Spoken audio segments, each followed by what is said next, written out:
ఈ రోజుల్లో చూసుకుంటేనా బంధాలు, బంధుత్వాలనేవి ఎక్కడో అరుగుమడిగిపోయాయన్నమాట. చాలా గ్యాప్ వచ్చేసింది. అంటే ఇలాంటి సినిమాలొస్తే యాక్సెప్ట్ చేస్తున్నారు గానీ, హ్మ్. రియల్ లైఫ్‌లో మళ్ళీ అలాంటి అంటే ఇప్పుడు ఫ్యామిలీతో టైమ్ స్పెండ్ చేయడం గానీ, ఇలాంటివి అనేసరికి రియల్ లైఫ్‌లో ఈ అంటే ఈ జర్నీలో అవ్వట్లేదు కొంతమందికి. సో, ఇప్పుడున్న జనరేషన్‌కి మనం ఇలాంటిది ఏదైనా చూపిస్తున్నామా వాళ్ళకి? ఆబ్వియస్లీ అదే చూపిస్తున్నాం మన సినిమాలో. హ్మ్. బికాజ్ చాలా మంది తల్లిదండ్రులు కొన్ని రీజన్స్ వల్ల దూరంగా ఉండాల్సొస్తుంది. హ్మ్. ఈవెన్ అవును. జాబ్స్ వల్ల అయినా, అవును. కొంతమంది అదర్ కంట్రీస్ లో కంట్రీస్. ఉంటున్నారు. యెస్. కొంతమంది పల్లెటూరులో వదిలేసి ఫ్యామిలీస్ అక్కడ ఉంటే, తల్లిదండ్రులు అక్కడ ఉంటే, సిటీలో ఉండడం జాబ్స్ వల్ల, ఐటీ సెక్టర్స్ వల్ల. సో అందరు కొంతమంది కలవాలనుకున్నా కలవలేక లేని సిచ్యువేషన్స్ కొంతమంది. కొంతమంది ఏమో మర్చిపోయినట్టున్నారు. అవును. సో వాళ్ళకి డెఫినెట్లీ రిమైండ్ చేస్తాం మేము. హ్మ్. వాళ్ళు థియేటర్లో చూసినప్పుడు వాళ్ళు డెఫినెట్లీ ఇంటికి వెళ్ళిన తర్వాత, లేకపోతే అదర్ కంట్రీస్ లో ఉన్న వాళ్ళు కూడా కనీసం 2-3 years కి రాని వాళ్ళు చలో ఎవ్రీ 6 months కన్నా ఒకసారి వెళ్ళాలి మనం హ్మ్. అనే ఫీలింగ్ కలుగుతుంది ఈ సినిమా చూస్తే. అంటే ఇలాంటి సినిమాకి మనకి మ్యూజిక్ కావాలంటే అలాంటి వాళ్ళతోనే ఉండాలని ఉంది. అంటే అంటే మన తెలుగు రాష్ట్రాల్లో ఇంక చెప్పాల్సిన అవసరం లేదు. మొన్న ఈవెంట్ లో కూడా ఆయన మాట్లాడుతున్నారు. అంటే ఆయన ఎలా కన్విన్స్ చేశారు? మన స్టోరీ బేస్ చేసి చెప్పారా ఇలా ఉందనేసి? ఆయన కన్విన్స్ చేయడం అంటే, మేము ముందు నేను డైరెక్టర్ గారు, రాజా గారు ఉంటే బాగుంటుంది ఇలాంటి నెరేటివ్ స్టోరీస్ కి అనుకున్న తర్వాత మేము ఇద్దరం కలిసి వెళ్ళాము. ఆయన అక్కడ 5 minutes మాకు టైం ఇచ్చారు ఫస్ట్ మీటింగ్ లో. సో డైరెక్టర్ గారు సార్ టైటిల్ షష్టిపూర్తి అండ్ సో కథ అని చిన్న బ్రీఫ్ 5 minutes లో చెప్పారు. ఓకే నేను చేస్తాను, మీరు మాట్లాడండి, మన మేనేజర్ తో మాట్లాడండి అని చెప్పారు. సో మాకు టఫ్ అయితే అవ్వలేదు. బట్ మేబీ మాకు ఆ టైటిల్ పాజిటివ్నెస్ వల్ల. ఏమైనా టైటిల్ గురించి ఏమైనా అన్నారా? అంటే ఆయన కెరియర్ లో చాలా చూస్తుంటారు, బట్ ఈ టైటిల్ కి చాలా పాజిటివ్ వైబ్ ఉంది ఎందుకంటే. సో దాని మీద ఏమైనా కామెంట్ చేశారా? ఆయన పర్సనల్ గా అయితే మాకేం చేయలేదు. బట్ డెఫినెట్లీ మాకు స్ట్రెంగ్త్ ఫస్ట్ మాకు పాజిటివ్ ఎక్కడి నుంచి మొదలైందంటే టైటిల్ దగ్గర నుంచి. ఎక్కడికి వెళ్ళినా కూడా ఫస్ట్ మనం నెరేషన్ ఇచ్చే ముందు ఆర్టిస్ట్లైనా టెక్నీషియన్స్ కైనా ఒక డైరెక్టర్ గా ఆయన ఎవరికైనా కన్విన్స్ చేయాలి, చెప్పాలి అనుకుంటే మొదటి స్టెప్ చెప్పేది ఫస్ట్ టైటిలే. సో ఆ టైటిల్ దగ్గర నుంచే పాజిటివ్ గా స్టార్ట్ అయింది. అంటే డైరెక్టర్ గారు ఇప్పుడు మనం ఒక సినిమాని డైరెక్ట్ చేస్తున్నప్పుడు ఆడియన్స్ కి ఒకటి చూపించాలనుకుంటాం, ఒకటి చెప్పాలి మన సినిమా ద్వారా. సో ఈ సినిమా ద్వారా డైరెక్టర్ గారి మోటో ఏంటి? ఏం ఆడియన్స్ కన్వెక్ట్ చేద్దాం అనుకుంటారు? అదేనండి మెయిన్ ఏంటి అంటే, యూత్ మన పేరెంట్స్ ని మర్చిపోతున్నారా, లేకపోతే టైం కుదరట్లేదా, వాళ్ళతో టైం స్పెండ్ చేయలేకపోతున్నారు. ఒకవేళ ఇంట్లో ఉన్నా కూడా చాలా మంది ఫోన్స్ లో, యాప్స్ లో ఈ మధ్య అది ఎక్కువ అయిపోయింది. సో మినిమం ఈ సినిమా చూస్తే ఆయన రాసుకున్న దాన్ని బట్టి నేను కూడా నమ్మిందా ఏంది అంటే, సినిమా చూసిన తర్వాత కనీసం కొంచెమైనా చిన్న మార్పు రావచ్చు ఈ జనరేషన్ వాళ్ళకి.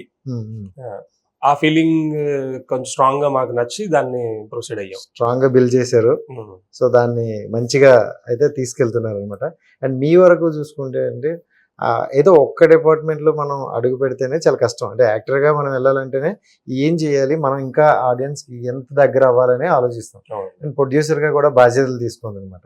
ఈ రెండు మేనేజ్ చేయడం ఏమైనా కష్టం అనిపించలేదు? కష్టం ఏమి అనిపించలేదండి. ఎందుకంటే ప్రొడ్యూసర్ గా మనం ప్రీ వర్క్ మేము చాలా స్ట్రాంగ్ గా చేసుకున్న తర్వాత, షూట్ కి వెళ్లే ముందే ఆన్ పేపర్స్ అన్ని రెడీ అయ్యి, బాండ్ స్క్రిప్ట్ రెడీ అయిన తర్వాత నేను నా డ్యూటీ దిగిపోయింది ప్రొడ్యూసర్ గా. ఓకే. నా జర్నీ ఓన్లీ నేను ఆర్టిస్ట్ అవుదామని వచ్చాను, దాని గురించే కష్టపడుతున్నాను. ప్రొడ్యూసర్ గా కష్టాలు ఏం లేవు.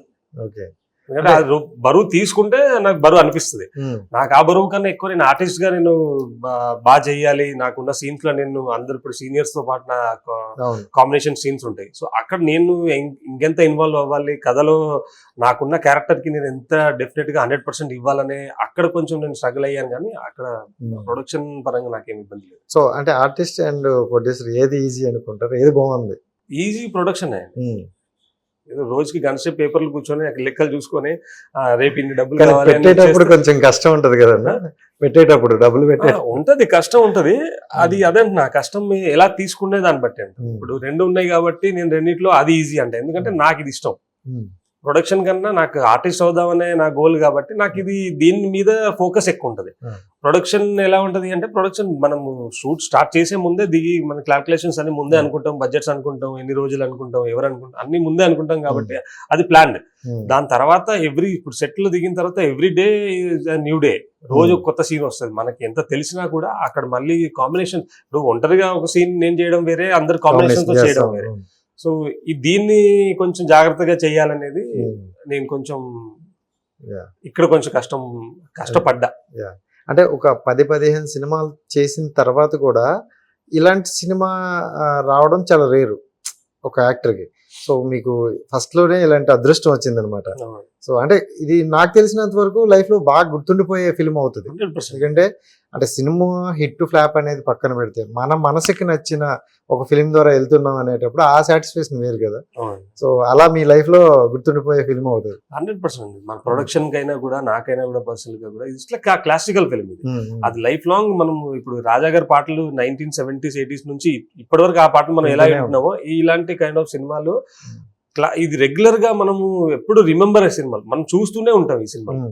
సో అలాంటి కథ నా దగ్గర రావడము I'm very blessed and feeling feel అవుతాం. అండ్ ఈ సినిమా ద్వారా మీ జర్నీ కూడా చాలా మందిని కలుసుకుంటూ, అంటే చాలా సీనియర్లను ఇప్పుడు మనం వాళ్ళని ఒకసారి కలిసి ఒక 5 minutes మాట్లాడితేనే చాలా అనుకునే స్టేజ్ ని ఇప్పుడు వాళ్ళతో చాలా ట్రావెల్ అయ్యారనమాట. ఇప్పుడు రాజా గారి నుండి మీరు ఏం నేర్చుకున్నారు? రాజా గారి దగ్గర నుంచి నేను వర్క్ ఫోకస్ నేర్చుకున్నాను, డెడికేషన్ టువర్డ్స్ వర్క్. అది మనకి ఇప్పుడు నేను ఇందాక మీరు క్వశ్చన్ అడిగారు, ప్రొడ్యూసర్ ఈజీనా, యాక్టింగ్ ఈజీనా, మీకు ఏది ఈజీ అనిపించింది అంటే, నేను ఆర్టిస్ట్ అవుదాం అనుకున్నాను కాబట్టి నాకు ఇక్కడ ఫోకస్ ఎక్కువ పెట్టాలి నేను. సో నేను ఆ రాజా గారి దగ్గర నేర్చుకుంది ఏంటి అంటే, నువ్వు ఏం చేయాలనుకుంటున్నావు లైఫ్ లో 100% ఫోకస్ అక్కడే పెట్టాలి. 1% కూడా ఇక్కడికో మన ఫోకస్ డిస్టర్బ్ అయింది అంటే ఇది మనం 1% కూడా మనం అనుకున్న దానికి న్యాయం చేయలేకపోతే మనం అక్కడ ఫెయిల్ అయినట్టు అని నేను పర్సనల్ గా ఆయన దగ్గర నేర్చుకున్నాను. అండ్ ఒక ఆర్టిస్ట్ కి ఉండాల్సిన లక్షణం ఏంటంటే, ఆర్టిస్ట్ కి ఉండాల్సిన లక్షణం అంటే మనం ఏ క్యారెక్టర్ అయితే ప్లే చేస్తున్నామో, ఒక ఆర్టిస్ట్ గా నాకు ఏ కథ వచ్చిందో, నేను ఆ కథలో నాకు నా పాత్ర ఏందో ఆ పాత్ర నేను చాలా గట్టిగా ఓన్ చేసుకుని దానికి న్యాయం చేయగలిగితే మనం సక్సెస్ అయిపోతాం. సూపర్.